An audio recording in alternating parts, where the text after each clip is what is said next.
Hey folks, my name is Mo Amir and this is Van Color, British Columbia's bona fide culture and politics TV talk show. Tonight, we're talking about social media outrage. Canadian YouTuber JJ McCullough will be here as we wonder if it's us, if political commentators like us are the problem. But first, imagine you're a bright-eyed young comedian and you go viral on the internet. Clips of your comedy are literally being viewed millions of times over on TikTok and Twitter, except that you're going viral because people are outraged at your audacity to perform wholesome, self-deprecating, non-offensive humor that they just don't find funny. Totally normal reason for an online mob to pile on, right? Well, that happened to our first guest, and for the record, I'm a fan of hers. She's a comedian based here in Vancouver. She is Danika Thibault. Danika, Hi. What an honor. Thank you I love being described as a bright-eyed young comedian. You are, yeah. I'm You're full of positivity, enthusiasm. I love it. New bio. There you go. So this clip of yours is on TikTok and it was from Comedy Here Often. They put a little snippet of your stand-up comedy and it went viral, and it was people really being offended because they didn't like your work, I guess. Like, there was nothing offensive about the comedy itself. A lot of people think I'm confident, but I'm actually just loud. Yeah. When it comes to believing in myself, I'm an atheist.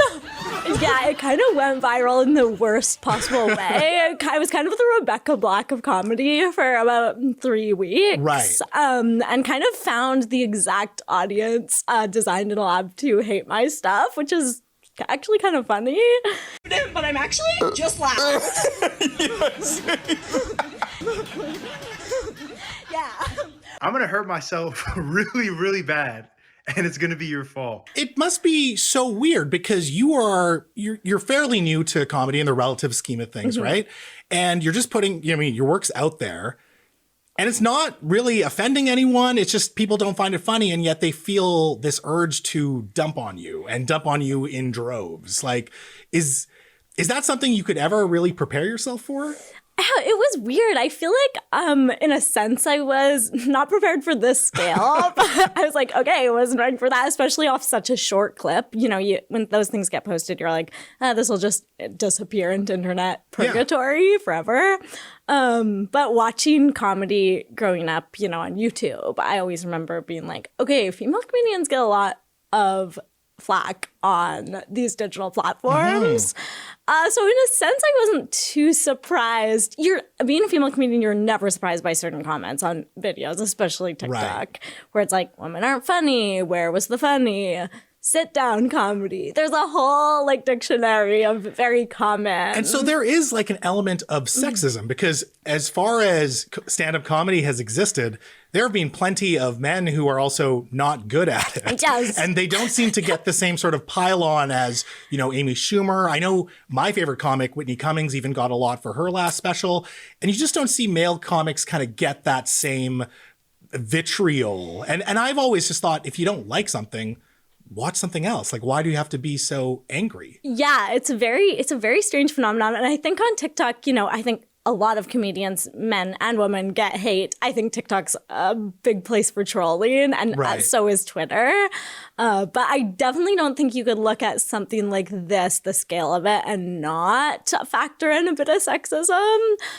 Just because, the persistence of these trolls. When it first happened, I was like, okay, I need to figure out why this is happening. This is so bizarre. I was like, this is 10 seconds and people are so angry. And I literally went on the archaic website from university, jstor.com, and I found some good papers about gender trolling, which is just a phenomenon of trolling based on gender and how it differentiates from regular trolling. I was kind of like, okay, this is helpful. And we've seen this across the culture. I mean, we've seen women journalists being trolled and harassed, far more than their male counterparts as well. So it's not just stand-up comedy, but I think the level that you saw it at was quite bizarre. Yes, totally. And people always are like, I think, a lot of people on Twitter were saying, oh, this is rooted in misogyny. This was rooted in misogyny. A lot of people shut down when they hear that. They're like, oh, you're just blaming being not funny on misogyny, which I'm like, okay, I'm not doing that.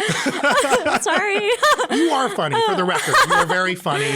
And again, I think comedy, it does have some mechanics in terms of what a joke is. Yes. But ultimately, it is subjective. And what I find, as someone who is a commentator and does, dunk on people, it's usually based on political reasons or moral reasons. But someone's craft to dunk on that, I feel like it has to be rooted in either jealousy or bitterness that they're looking at this bright-eyed young comedian who's clearly having fun on stage, and it says something about themselves that they're not happy with that, or it rubs them the wrong way, right? Yeah, I definitely think, there's always an element of trolling where they're projecting. I think in a lot of cases, there's a certain segment of the population that tends to be male that views stand-up as a very male pursuit and gets quite angry when something's not for them.